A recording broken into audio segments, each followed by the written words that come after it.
Garware point ते papaya nursery दरम्यान सुरू असलेल्या रस्त्याच्या कामामुळे आधीच वाहतुकीची मोठी कोंडी निर्माण झाली असताना एक धक्कादायक घटना समोर आली आहे। विरुद्ध दिशेने येणाऱ्या चारचाकी वाहनाला थांबवण्याचा प्रयत्न केल्याच्या रागातून संतप्त चालकाने ट्रॅफिक वॉर्डन आणि होमगार्ड यांच्या अंगावरच गाडी घालण्याचा प्रयत्न केला। ही घटना रविवारी सकाळी एक्सलो पॉइंट येथे घडली। महिला ट्रॅफिक वॉर्डन लक्ष्मी सोनवणे आणि महिला होमगार्ड शिंपी या ड्युटीवर असताना एक्सलो सर्कल कडून एक वाहन चुकीच्या दिशेने येताना दिसले।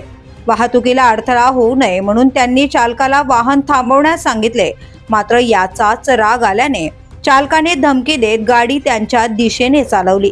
प्रसंगावधान राखत दोन्ही महिला कर्मचारी वेळेत बाजूला झाल्यामुळे सुदैवाने मोठा अनर्थ टळला।